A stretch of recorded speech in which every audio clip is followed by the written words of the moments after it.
Okay, so welcome back, everyone.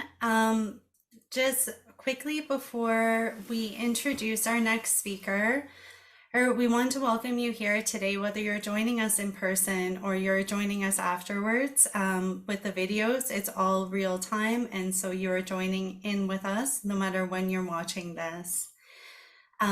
So a little bit about Shamans Directory.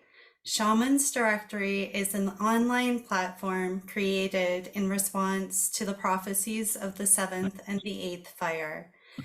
We offer a space globally for Indigenous tribes to answer the call to the sacred fire and share their teachings with the world. We believe that it's a time when humanity is called forward to bring their medicines, and that shamanic earth-based services and healing is the next step for the healing of the earth. And so it is time for these services to become accessible, and that is what Shamans Directory is offering. You can check us out at shamansdirectory.com, or feel free to look us up on our YouTube channel. And so we are very, very lucky to have here today Mark Stonefish. Mark is a sweat lodge conductor of Choctaw descent. At a very young age, Mark was initiated into the Hobichi, the Choctaw Sweathouse, and the Native American Church of Mississippi. Mark is a pipe keeper of the Gator Clan from Houma, Louisiana, and a member of the Green Corn Dance Grounds in Porch Creek, Alabama. Mark is known as a respected elder within his community, and I'm happy to call him an Indigenous brother. So Mark, welcome, and thank you for being with us today. Hello, halito, everyone. My real name is Mark Denzer. I go by Stonefish as in a spiritual name. So thank you for asking me to do this, and I'm honored that you would think of me in that way. I appreciate it, Monica. You know, my presentation is on plants and prayers, and before we have meeting in Mississippi and other places that I've had meeting with, and I say meeting, we say meeting, Native American church meeting with the sacred Peshuta, the sacred peyote medicine. And I started that journey about 30 years ago. And I started that other journey with other plants, sometime a little bit after that. And, one of the questions in the comments was, how do we heal that intergenerational trauma, and how do we do these teachings? And you stay strong, and you stay in right relationship, and that's kind of as a hummingbird just passed through the window. So she's saying hi. She approves. But that's easier said than done, as far as relationships go.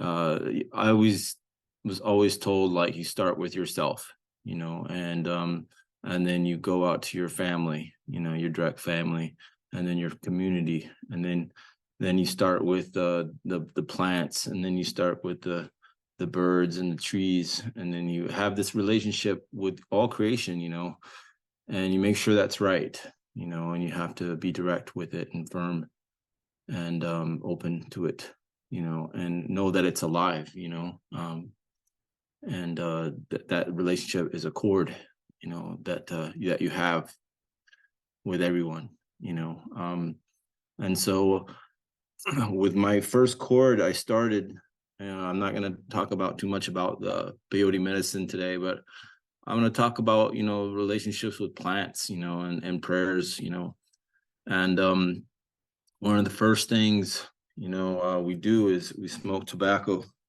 with that roll up in that corn husk.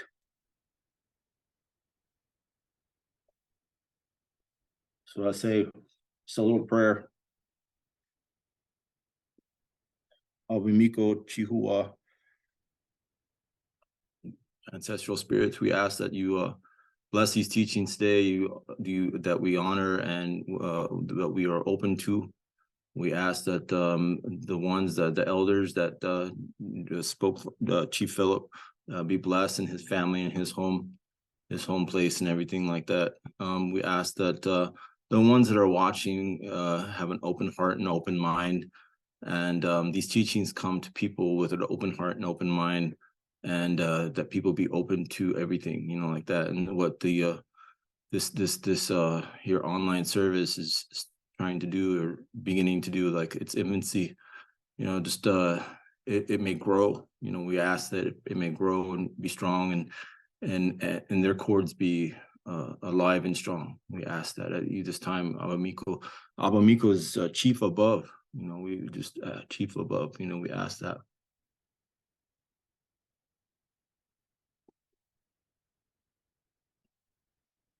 So I'll say that much. And so when I was a young man, I moved to this new town and called Carbondale, Illinois. It's very southern Illinois. And when I moved into this new place, I walked through these woods. I'm like, oh, what a beautiful place. And I look down, and there's all this poison ivy. And I got it all covered all over my legs. And I didn't really have too much experience with that. Where I'm from, it's mostly just cornfields, and we have a little bit of lakes and some woods and stuff, but not a whole lot. Down here, it's very full, forest and hills and everything. But so when I went to bed that night, and this plant came into my window in my dreams, and it said, "Use me, and I will take care of your rash," And I woke up and I walked through this field, and I looked down, and there was that very same plant that came to me in my dream. I think I was about 23 years old or so, but I applied that plant, and I didn't even know what the name of it was, and I applied that plant to my rash, and then I looked it up in a book, not online, because we didn't have internet. Well, we had internet, but I didn't know how to use it back then, and I used it, and it worked.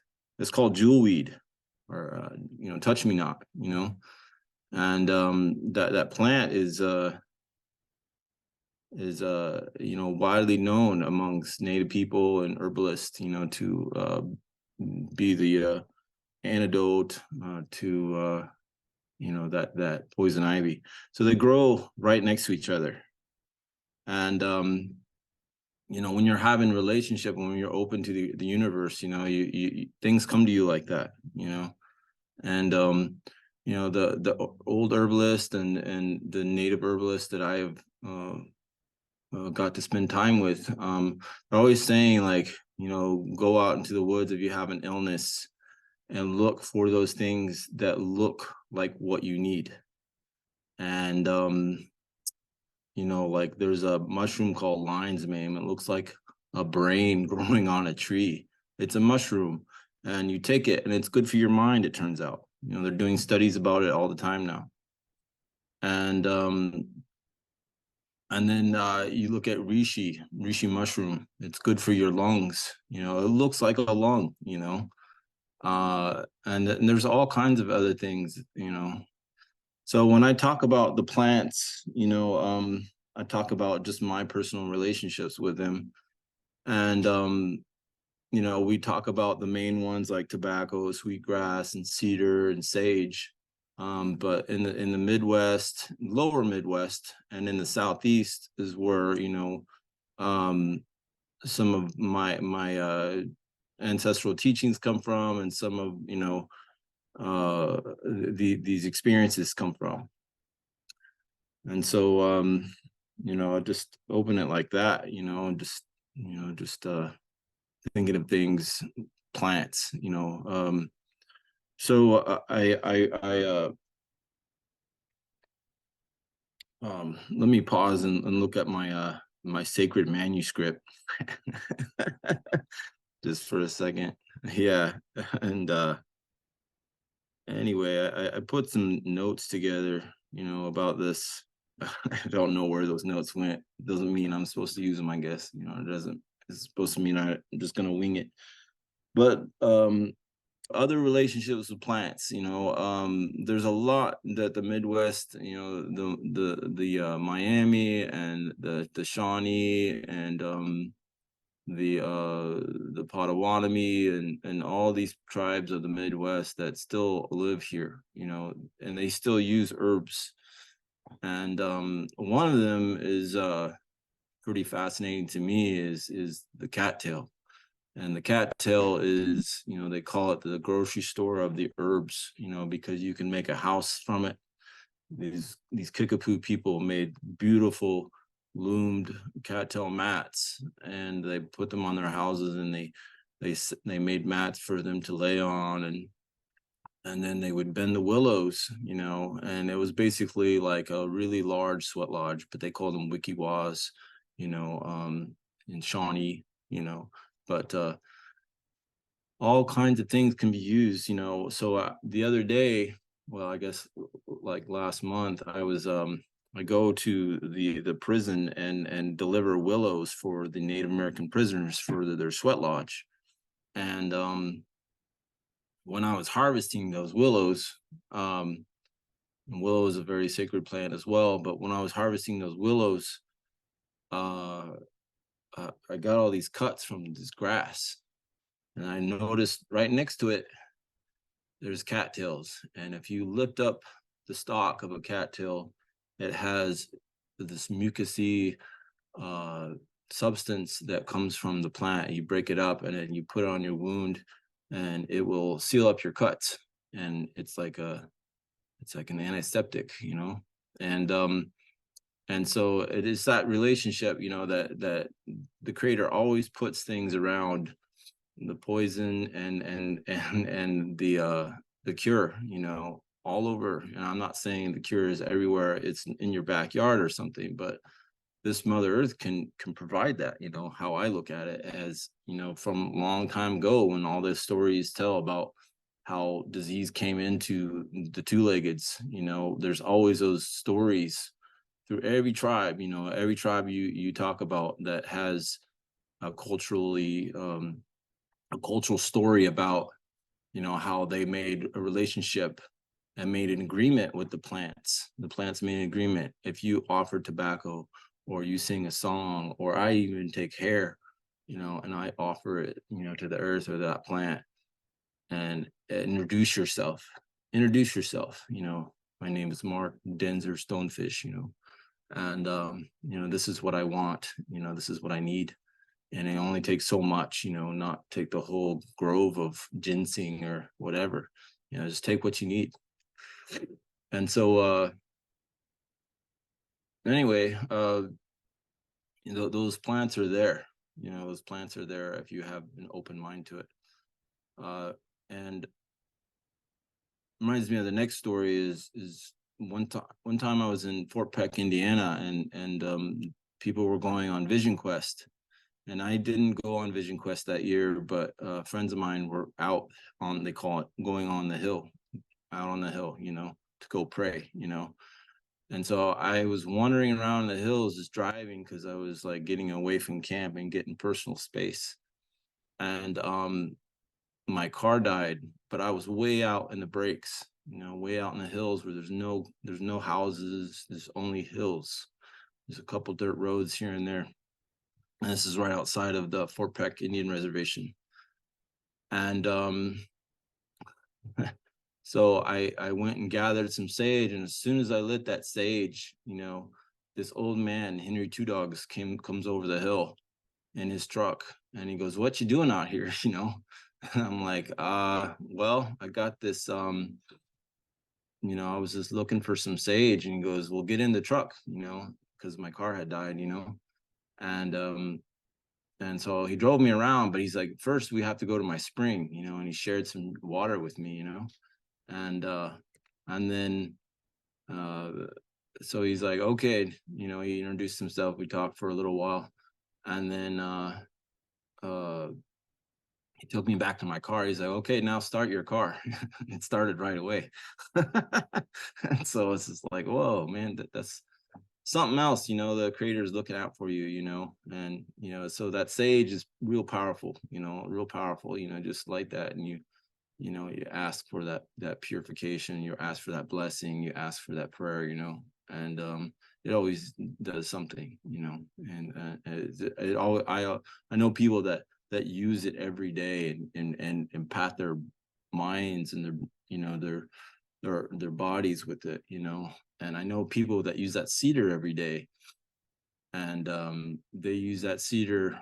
We have a juniper cedar that is in this area. It's not like the flat cedars up north, but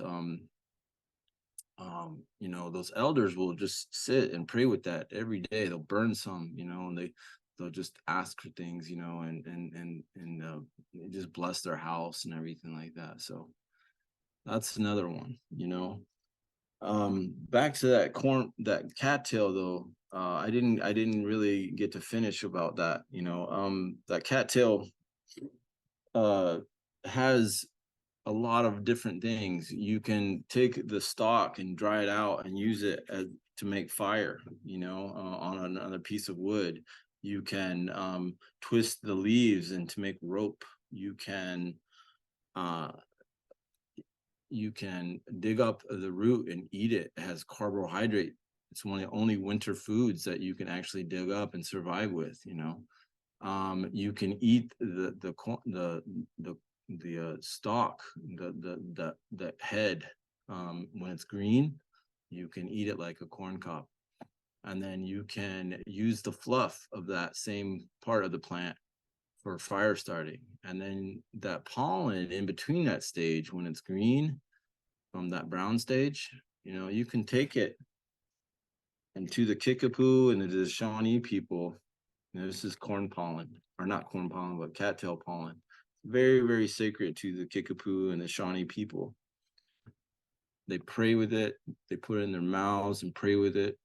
They put it on their cheeks, for protection in certain ceremonies, dances. They eat it. You can make cakes from it. Just all kinds of things like that. So it's a very, very, very important plant, to the people of the Midwest. And so I go down south a little bit where some of my ancestors come from, and the Mississippi Choctaw, they and the Creeks, and all those southern people, they have relationships with plants that are quite different than what you hear about, from other tribes, and how popular, I guess, in quotes, and another one of them is pigweed, or they call it red root or amaranth. That's another name for it. And if you look at the roots of this plant, it's got like a little red tint to them, especially the real old ones. But you can eat this plant. The leaves are very nutritious, but it's the roots that the Creek people would set in the sun and make tea. And during the green corn dance, the scratching goes on. Scratching is literally what it sounds like, is when your body is scratched. It's kind of like the sun dance. It's a very similar thing, but they do scratching instead of like piercing. In sun dance they pierce, and then they give that flesh to offer, because your pain is the only thing that you can really truly offer the creator, they think, in the way they say. And so the scratching is to alleviate illness or evil, in the Creek way of thinking, and you're to wash your body with this amaranth root juice, basically. And when I did the fasting and the dancing at the green corn, my vibration, my essence of life was probably the clearest I think I've ever been, in my life. And I've eaten lots of medicines. I've eaten many kinds of different medicines, and prayed with, Mother Peyote, and prayed with Mother Ayahuasca, and prayed with all kinds of different mushrooms and everything like that. But that plant, it's not a psychedelic, it's made to cleanse your inside, it's made to cleanse everything inside of you. So those old plants have relationship, and I will keep that, and have that teaching inside me forever, because the way, and they do the same thing with the willow, they do that with willow strips of bark, the first aspirin, and just part of that dance is using those plants, and then the other one is Cassina, or Yopon holly. Yopon holly is, you can't really see it, but it's this like little leaf that is basically North America's only source of natural caffeine. It's got 6 times more caffeine than coffee does. And I keep some around. I don't, it doesn't grow around here, but that was used in the green corn too, and some places still do and some places don't. They've changed to other plants. So but that's to keep you up all night, that's to keep you dancing, because those stomp dances, those old dances, they last all night. They call them medicine dances, and they last all night, and so you're singing all night with that. And so that's just some of them. I don't consider myself, even though I've studied herbs for a long time, an herbal healer or even a shaman. Like I'm 50 years old right now, and I'm learning those things. But those relationships, they have been with me for so long that it's part of my lifestyle to go dig up things and talk to things. And so maybe this second half of my life, I will graduate into that, and I feel honored that people ask me to talk about these things. But there's so many more. My dear Auntie Neth and Cynthia are watching today, and Cynthia always asks me, she's like, "What do you plant in your garden?" And she has this look of disappointment when I say I didn't plant anything in my garden this year, and she just kind of looks the other way. But I know that she wants me to do that, because she knows I have a relationship with plants. She knows I have a relationship with those things, and she just wants to encourage me because she knows it's good for me, and she likes to share because her garden is amazing, because she has such a strong relationship with those plants too. So anyway, yeah, thank you for the wisdom and knowledge. Please share for those of us with pollen and tree allergies ideas on how we can help our bodies. Yeah, that's a good question. I think there are old sources where as far as like vaccines, how the way they work, like there's old stories about when the Europeans first came across native people, that they saw people eating small tiny bits of poison ivy or poison oak. And they're like, why would you do that? That sounds insane. And I'm not saying that you should do this, but there are ways that you can introduce yourself to by small amounts to build up that immunity to allergies, and I'm not saying I have all the secrets to that, but like I would suggest doing a little bit of research into that. Perhaps you could find some answers there. But yes, anyway, echinacea, I used it. I know it was used by Native Americans. Yeah, it's a very strong immunity enhancer, I think it's really good to use. I don't think it should be overused. I don't have a huge relationship with it, but I do grow it in my yard sometimes. It does come back every year if you take care of it. So, yeah. Yeah, so perfect. So, Mark, I wanted to say thank you so much for teaching us in such a traditional way, No. because this is how we would receive our teachings, is Mhm. based on the experience, especially of an elder such as yourself. Yeah.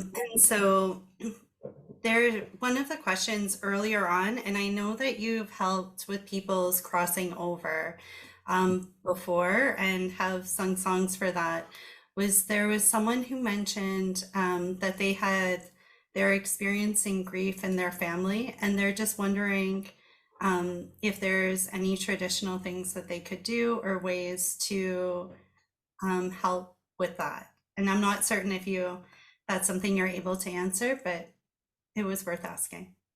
Yeah. So I found my notes, and so that's great.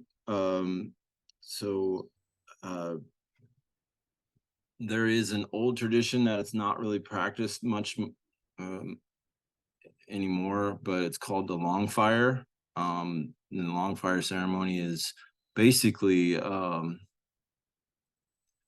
where you would light a fire with two logs, like quite substantial logs, and you create a fire in the middle of those two logs, and you let that burn out for several days, usually 4 days, I believe. And I've never been a part of that, but I've talked to elders about it, and you have some of these plants, like the pigweed, and the other plants, offering tobacco and cedar and prayers, and basically your family would take care of your needs within those 4 days as you were grieving, and there's also things like you during that you would sleep, but you would also make sure your fire was still going, and um some people didn't sleep from what I understand, but I think just doing a personal fire and lighting that and keeping that lit for 4 days would just be something that would be and you're honoring the directions, you're honoring their all four life cycles to what that person had, even if they died earlier in their young age. And that's what's just kind of coming to me, is just like doing that, for people, and doing that for yourself, so I think that would be something interesting to do, and that just having a fire, and that connection to fire, and what the spirit is, and your ancestors, because we always talk about, you know how you connect to your ancestors is through that ceremonial fire, or you connect your ancestors or the spirits, do that fire, so that would probably be a good thing. I don't know. um Miigwech. yeah. um so that brings me a little bit more to uh the life and death cycle, death cycles, i have an I had an elder. I'm not sure if he's still alive. I think he's passed. I wasn't really close with him, but his name was Ken York, and he's a Choctaw elder from Mississippi, and he spoke about the mounds. So when I talk about relationship to your land and your plants and everything, that the old ancient people that lived in the Midwest and the Southeast, mounds are really important to them. And so the Choctaws have a mound called Naniwea, and Naniwea is basically the mother mound. It's this big earthenwork mound. Is basically it's big as a house, much bigger than some other people's houses, I suppose. But it's the mother mound of where creation took place, and And how Ken explained this, he's like, the mounds were a semblance of the birth of the earth, a pregnant mother, so you look on the landscape and all of a sudden you see this big hump on the earth, and it's to symbolize, a pregnant woman, and I thought about that, and I'm like, man, that the earth just is giving birth to all these tribes, and in that way, and how beautiful that is. So what me and my companion do, we go look for old mounds in our area, as a kind of and we go set prayers on there, just to acknowledge those places, that the ancient people that walk this land, that we do that. I see another question that's come up. It says, do you believe that we have plant relatives? I am drawn to fennel, mint, dogwood. Yeah, I think we do. I think those are our relatives. I think that's what you're saying. Dogwood, there's a Kinnicknick dogwood, is where you shred the bark from the red osha, which is a dogwood. It's in the dogwood family. It's not like quite a tree. It's called like a bush. And basically you shave those off and smoke them if you're allergic to tobacco. Some people's body don't do well with tobacco, so I think you can find that online and you can order it, or you can order a plant and actually grow it in your yard. I think it takes well to most places. But yeah, I think we're definitely related to these plants. We are what we eat, and so if you're eating healthy things all the time, like that makes you strong, like that plant, it builds your resiliency. And Mark, there's another question here, which is how do we introduce ourselves to a plant and to get to know them, to start that relationship with them? Oh, okay. I think actually literally introducing it like you're like it's another being, like like it's a person, and saying your name. Like, my name is Mark Allen Stonefish Denzer, like I would say that if I wanted to make an offering to a plant and use it, and then I'd gather that plant, and then I'd keep that plant around my house and just kind of touch it, and explain to it, like, and then when you're using it for healing, um, you do that journey work, which I'm just starting. I've done it years ago, but I'm just starting to experiment with that again.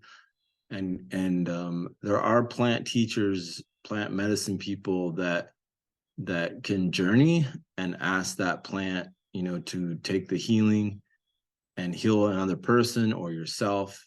And that's really one way, just to visualize that plant in your journey, and then that plant will start sending you messages, how I understand it. And then that has happened. There's a plant that it's called button bush, and it grows in the swamps where I'm at.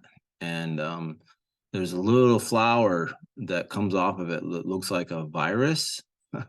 And that it turns out that plant was to treat rheumatism and to treat malaria and all kinds of things. But the roots, and so I took that plant and I made a tincture for somebody, and that seemed to help them. But I did that whole process, and yeah, and I didn't really know what plant it was, but then it came to me, it came to me like an image in my head, I guess.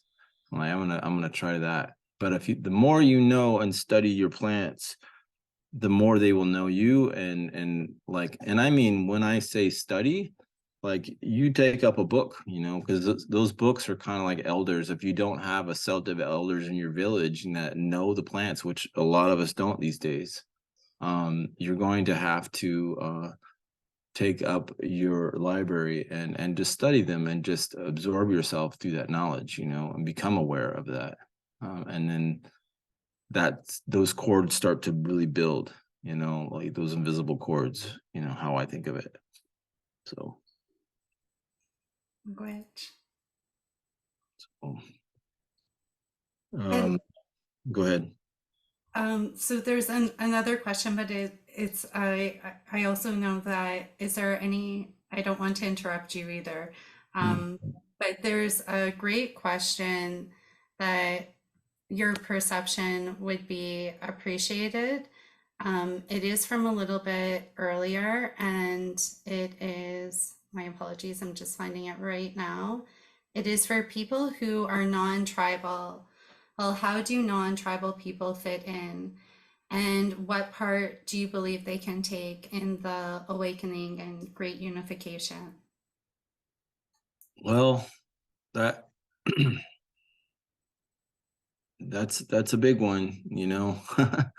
uh I think, as a Chief Phil said earlier, is like, we're all indigenous in some sense to this earth, and we all belong to a tribe at one time.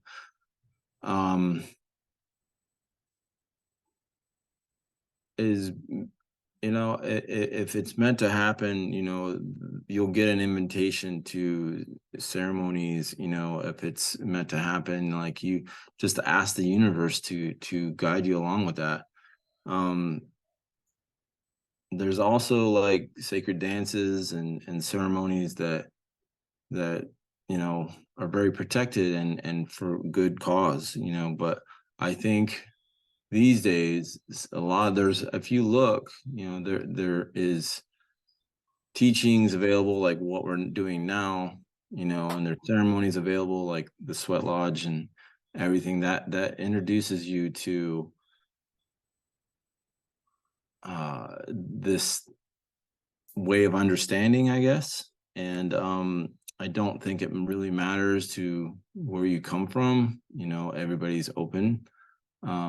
And that can be controversial, in some people's opinion, like we should keep this separate and that separate and that separate and that separate. And I'm not a separatist. I'm sorry. I am a person that if you have an open heart and open mind, that if someone's shared it, like some of the elders have shared things with me, I'm going to share it with anybody that wants to, and I'm not a full blood or anything like that. I'm just, a descendant, and those things were shared with me. So I think, if you walk in a really good way and respectful way, these teachings are beautiful, and they can really help heal the world, and I just don't think that some of them are meant to kept, secret or away. But I don't know. I've prayed with many people from all directions. I prayed with from Africa. I prayed with people, and when I say I prayed, I mean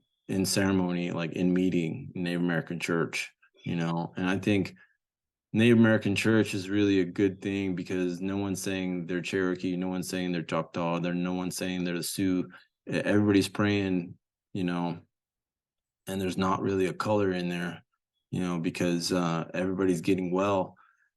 And that reminds me back to something that I have to touch on real quick is when you take a plant, if it doesn't taste good, that's unpleasant to bad spirits, and that there's a reason for that.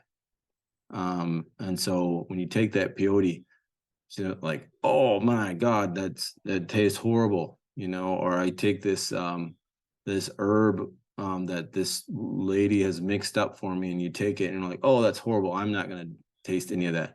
Well, that's unpleasant to spirits, that's unpleasant to things that are in your body, and that's why it tastes bad. How I understand it. That's something that I really, would emphasize. But back to what this person is asking, how can you fit in? I think there is so many indigenous teachings that you can appreciate, like the Thanksgiving address of the Haudenosaunee, people.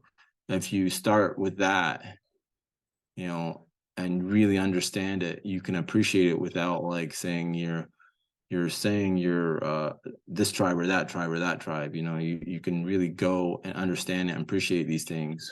or go attend a powwow, and see the way they dance. You can just appreciate this, and you don't have to be necessarily a part of it. You can appreciate it, but you can also like just understand it and knows whose land that you're on. Know, it's funny, like Ben and Jerry, they just put out a statement like, "You're on native land." And then the Abenaki responded like, "Well, are you going to give it back to us?" So you got to be careful when you're saying things like that.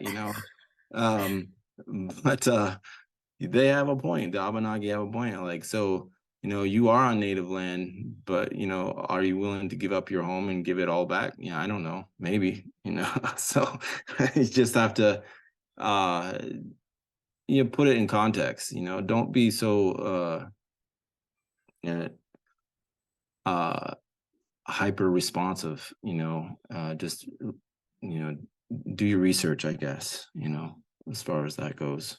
I'm trying to think if there's any more plants that I wanted to talk to.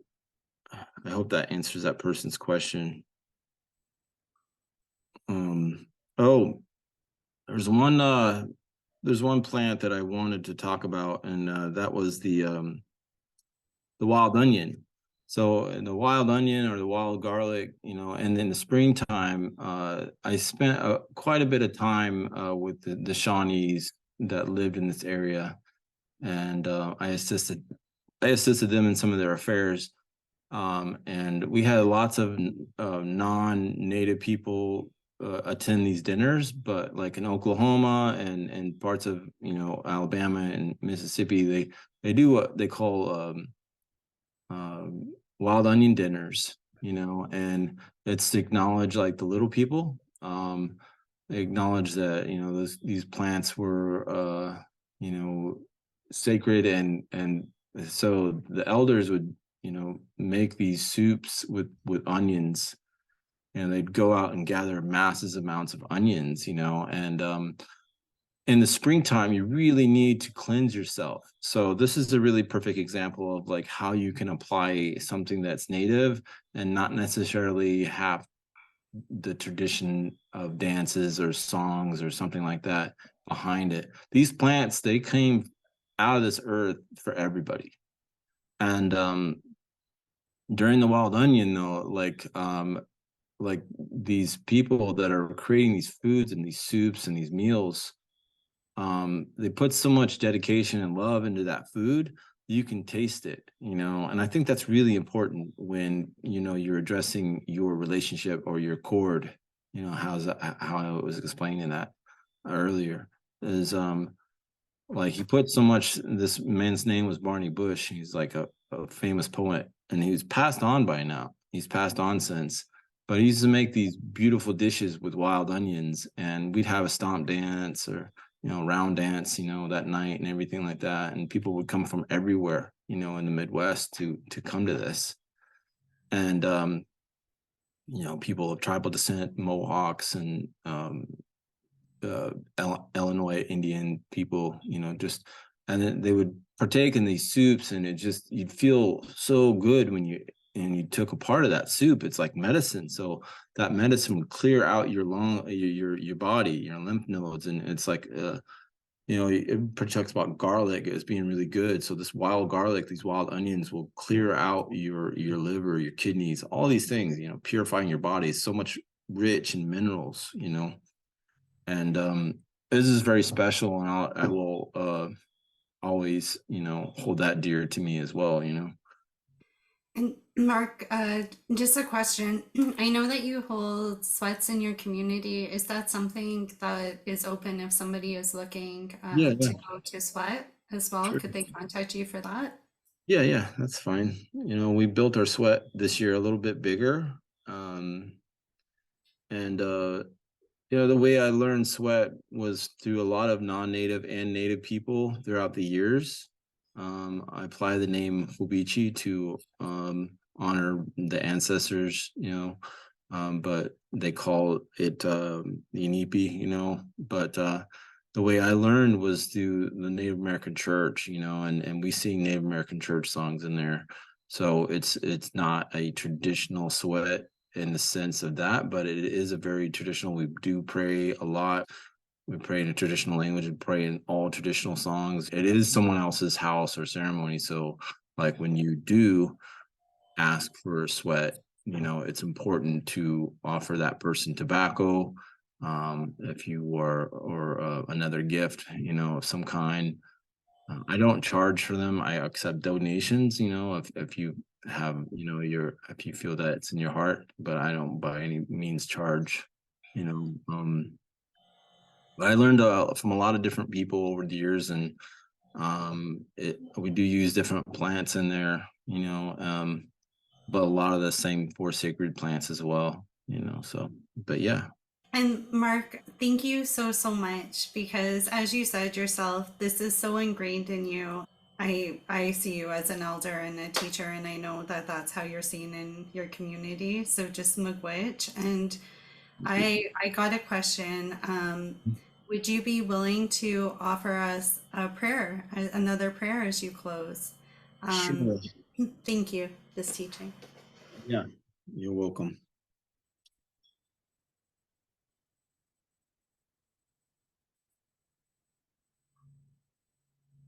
I'll say, I want to say yokoki, or thank you to, all the relatives that participated today. I want to say thank you to the ones that came here with an open heart and open mind. And I would like to ask for a blessing for each and every one of them, from the top of their head to the bottom of their toes, that they bless their minds, their hearts, their bodies, their souls, and just the way they are, they walk, let them be strong, let them be firm and true to their words, and I ask that they have good health, body, mind, and spirit in that way. And may they greet the sun in the morning in a good way, and walk through their day with happiness and vitality. And I ask that these teachings continue to happen, and as this online community grows, I ask that they be, it grows in a good way, and um, just blessings upon each and every person today. Oh.